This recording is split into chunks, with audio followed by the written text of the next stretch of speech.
सूर्य और चंद्रमा दोनों आकाश के अमित चिन्ह हैं, दोनों प्रकाश देते हैं, किंतु इन दोनों की सदैव तुलना की जाती कि कौन अधिक शीतल है तो कौन अधिक उग्र, कौन अधिक तेजवान है तो कौन अधिक कांतिवान।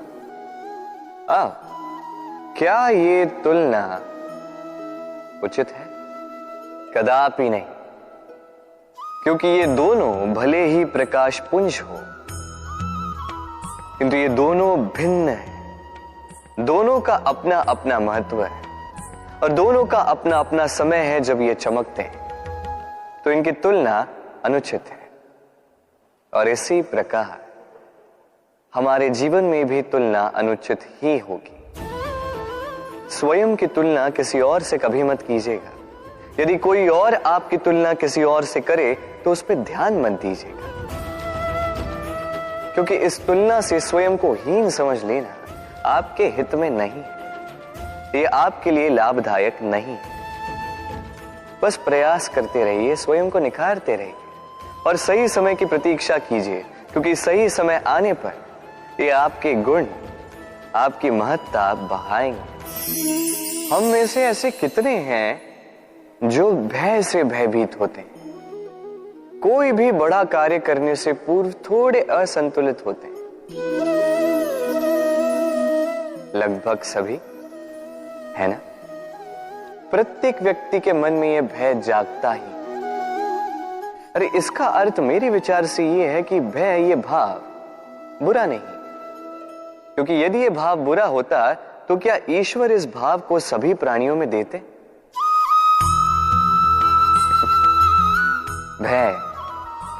भय ये भाव हमारे लिए अच्छा है, आवश्यक है। स्मरण रखिए, कोई भी कार्य करने से पूर्व यदि मन में भय उत्पन्न हो जाए तो इसका अर्थ ये कि उस कार्य को करने में अनेक संकटों का सामना हमें करना होगा, और इन संकटों का सामना करने के लिए हमें साहसी बनना होगा।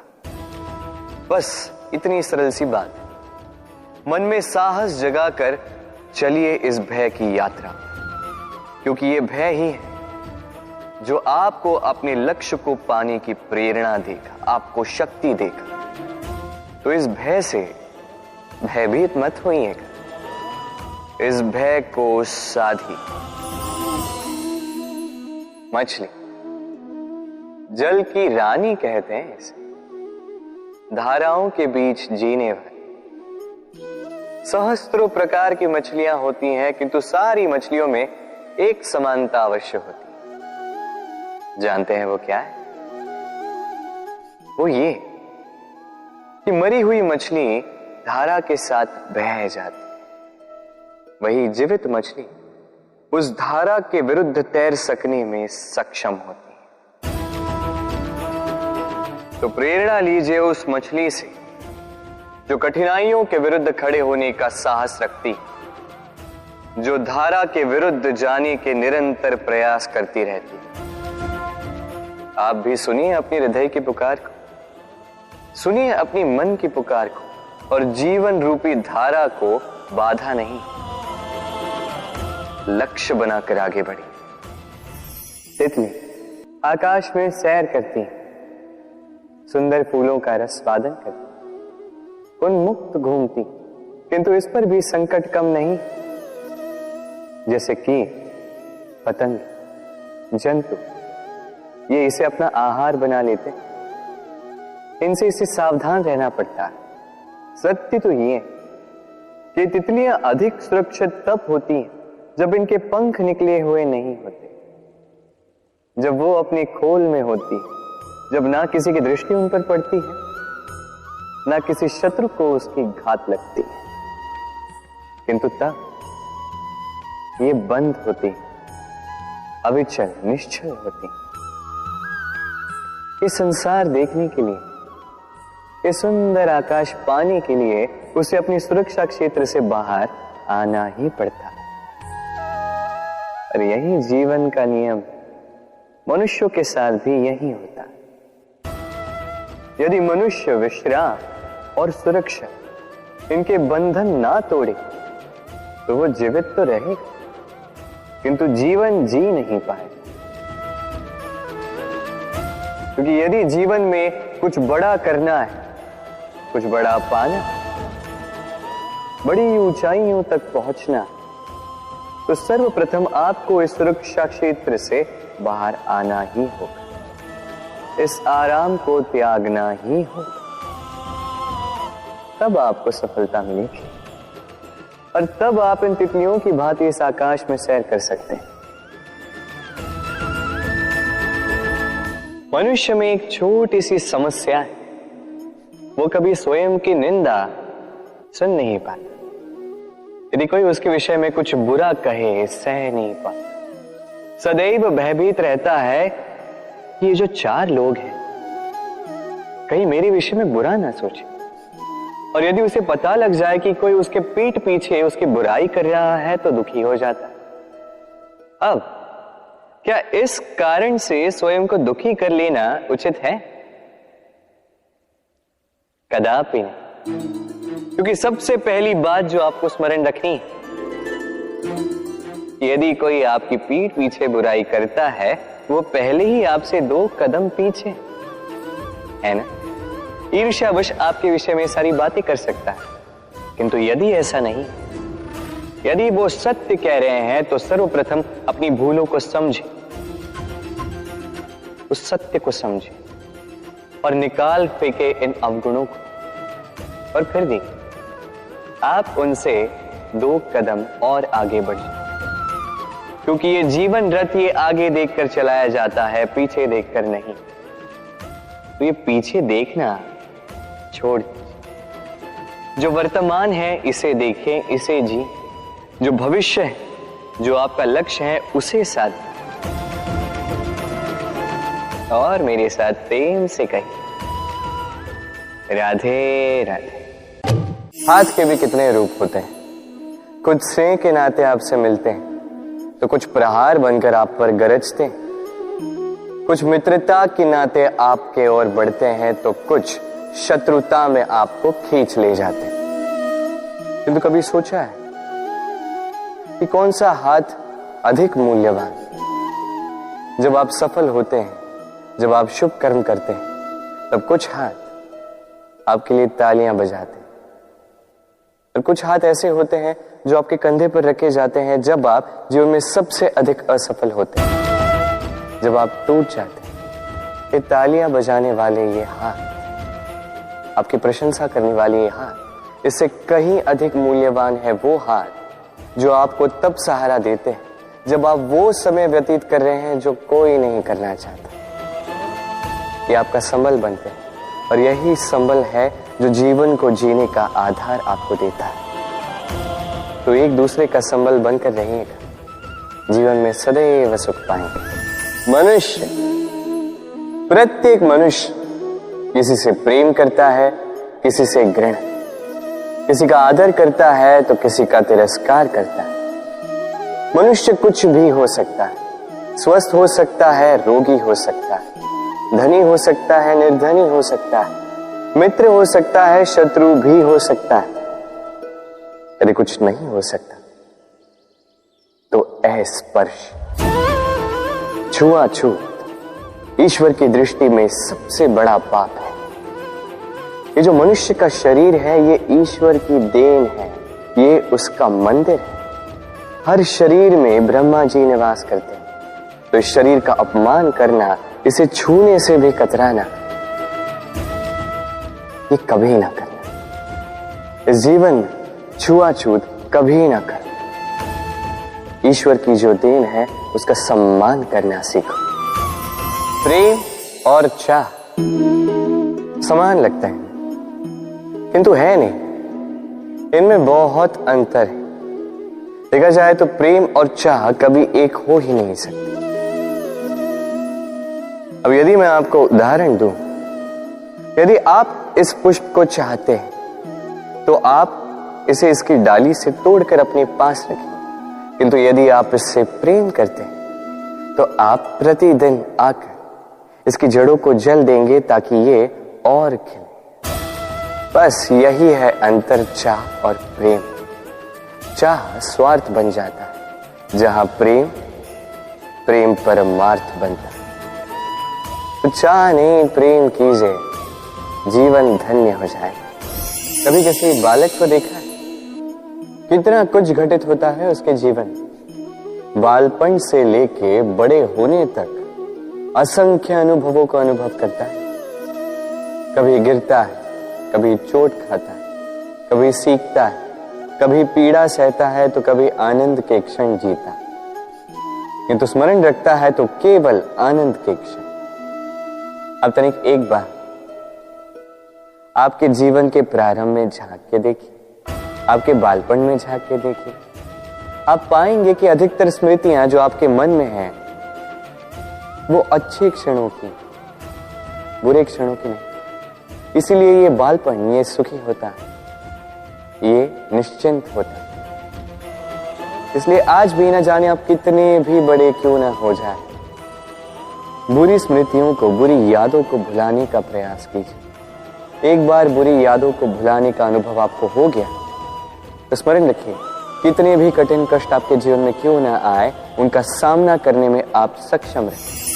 यदि मैं आपसे पूछूं कि इस संसार में सबसे महत्वपूर्ण तत्व कौन सा है, तो आप कहेंगे जल। और बिल्कुल ठीक है, किंतु किस कारण से? इसलिए कि वो हमें जीवन देता है, इसलिए कि वो हमारी प्यास बुझाता है, या इसलिए कि हमारे दैनिक कार्यों से लेकर मरने तक हमारे काम आता है, हर कार्य में हमारी सहायता करता है? नहीं, इसके पीछे एक भाव है जल की प्रकृति। सोचिए, सागर का ये जल सूर्य के ताप को सहकर वाष्पित होता है, फिर ऊपर जाके मेघों में समा जाता है, फिर मेघों के साथ एक लंबी यात्रा तैर कर कहीं पर्वतों से टकराकर वर्षा बनकर इस धरा पर बरसता है। फिर इस धरा के अंग को, इसकी मिट्टी को स्वयं में समा लेता है।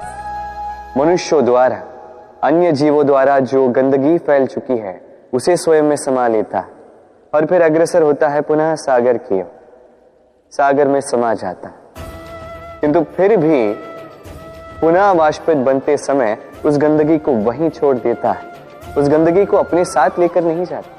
बस यही जल की प्रकृति है जो उसे महान बनाती है। आप भी अपने जीवन में अपना कर्म कीजिए, महान कर्म कीजिए, पुरुषार्थ कीजिए, किंतु पुरुषार्थ के साथ जो अहम आता है उसे अपने साथ उठने ना दें, उससे परे उठें। आप स्वयं को जल की ही भांति हल्का पाएंगे। चिंता, सभी कहते हैं चिंता नहीं करनी चाहिए, किंतु चिंता सभी करते हैं। जो वृद्ध व्यक्ति होता है वो अपने अतीत की आज से तुलना करके चिंतित रहता है। जो युवक होता है वो भविष्य के विषय में सोचता है, अपने लक्ष्य को कैसे प्राप्त किया जाए इस विचार में चिंतित रहता है। एक बालक ही है जिसे न भविष्य की चिंता है, न भूतकाल का दुख है। और ऐसा क्यों? क्योंकि वो केवल वर्तमान में जीता है और इसीलिए वो सबसे अधिक सुखी है। स्मरण रखिएगा, यदि आप अपने आज पे काम करते हैं, उसमें जीते हैं, उसे ठीक करते हैं, उसे और अच्छा बनाते हैं, तो आपका भूतकाल भी और आपका भविष्य भी अपने आप ठीक हो जाएंगे। इस संसार में जो भी व्यक्ति आता है कुछ न कुछ सीखता है। अब उसके पीछे होता है उसके गुरु का। अब ये गुरु को ये निर्धारित हम करते हैं। कदाचित वो हमारे माता पिता हो सकते हैं, कदाचित मित्र हो सकते हैं, भाई हो सकते हैं, आदर्श हो सकते हैं, कदाचित गुरुकुल में सिखाने वाले गुरु भी हो सकते हैं। अब संसार की कुछ बातें ऐसी जो संसार का कोई गुरु नहीं सिखा सकता, वो आपको समय सिखा जाता है, क्योंकि संसार में समय से बड़ा गुरु और कोई नहीं। अब समय में और गुरु में एक समानता है और एक अंतर है। समानता ये कि समय और गुरु दोनों आपको सिखाते हैं। अंतर ये कि गुरु पहले आपको सिखाता है, फिर आपकी परीक्षा लेता है। समय पहले आपकी परीक्षा लेता है, फिर आपको सिखाता है। अब शिक्षा प्राप्त करके परीक्षा देना और परीक्षा दे करके शिक्षा प्राप्त करना, ये दो भिन्न बातें। और सदैव स्मरण रखिए, इस समय से आपको जो भी सीख मिलती है उसे सदैव अपने पास संभाल कर रखिए, क्योंकि समय से बड़ा, समय से मूल्यवान, समय से अधिक आधुनिक और कोई गुरु नहीं ना। कितनी साधारण सी बात है। हर एक मनुष्य जो जन्म लेता है उसे एक नाम मिलता है, जो उसे दिया जाता है या तो उसके माता पिता द्वारा, या तो उसके गुरु द्वारा, या किसी संबंधी द्वारा, या किसी प्रियजन द्वारा। इसी नाम के साथ वो पलता है, बढ़ता है। परंतु क्या यही नाम है? क्या यही सब कुछ है? कदापि नहीं। एक नाम वो है जो आपको जन्म से मिलता है, जिसे आप कर्म तक ले जाते हैं, और एक नाम वो जो आप अपने कर्म से अर्जित करते हैं, और इसी कारण से आप जन्मों जन्मों तक जाने जाते हैं। आपका वास्तविक नाम वो नहीं जो आपको जन्म से मिला है। आपका वास्तविक नाम वो है जो आपने अपने कर्म से कमाया है, क्योंकि इस कमाई के पीछे अनंत प्रयास छिपे होते हैं, अनेक परिश्रम छिपे होते हैं। किंतु यदि आप चाहते ही हैं कि लोग आपके नाम को स्मरण रखें, तो आपको कर्म के मार्ग पर अग्रसर होना ही होगा। शुभ कर्म करने होंगे, निरंतर प्रयास करने होंगे, महान कर्म करने होंगे, और विश्वास कीजिए आपको एक महान नाम का ये फल अवश्य मिलेगा। मनुष्य सामाजिक प्राणी है। समाज में घूमता है, लोग ढूंढता है, संबंध बनाता है, उन्हें बढ़ाता है, सुख देता है, सुख प्राप्त करता है, अपने दुख को कम करता है। किंतु एक बात समझ नहीं पाता, अपने कौन है और पराये कौन है। देखिए, अपने वो नहीं जो सुख के क्षणों में आपके साथ रहते हैं, अपने वो है जो दुख के क्षणों में आरंभ से लेके अंत तक आपके साथ खड़े रहते हैं। ध्यान रहे, सुख के क्षणों में जो आपके साथ सम्मिलित होते हैं, ये वो लोग हैं जिन्हें आप चाहते हैं। किंतु जो दुख के क्षणों में, समस्या में, पीड़ा में, अकेलेपन में आपके साथ खड़े रहते हैं, सदैव आपका साथ निभाते हैं, ये वो लोग हैं जो आपको चाहते हैं। अब किन्हें अपना बनाना है और किन्हें पराया, निर्णय आपका है। कभी जीवन में आपने देखा होगा, सुना होगा कि मनुष्य जब दूध पीता है, उसमें यदि कोई मक्खी आके गिर जाए तो वो उसका पान नहीं करता, उस दूध को कहीं फेंक देता है। किंतु सोचिए, यदि यहाँ पे परिस्थिति तनिक भिन्न है, दूध के स्थान पर घी है, तो मनुष्य क्या करता है? उस घी को नहीं फेंकता, उसमें से मक्खी को निकाल के फेंकता है। इससे हम क्या समझते? यही कि मक्खी अधिक महत्वपूर्ण नहीं, अधिक महत्वपूर्ण है वो पदार्थ घी। अब सोचिए, दूध और घी दोनों उत्पन्न होते हैं गैया से, फिर अधिक महत्वता घी को क्यों दी जाती? वो इसलिए क्योंकि जो जितना तपता है वो उतना खड़ा बनता है, उतना मूल्यवान बनता है, इतना मूल्यवान कि यदि उसमें कोई अवगुण भी हो, लोग उसे अनदेखा कर देते हैं। स्मरण रखिएगा, ये गुण अवगुण ये केवल व्यवहार, किंतु परिश्रम करना, संघर्ष करना, तपना, ये मनुष्य का भाव है। और व्यवहार पे नहीं, भाव पर ध्यान केंद्रित कीजिए, उसे महत्व दीजिए। और आइए मेरे साथ प्रेम से कहें, राधे राधे।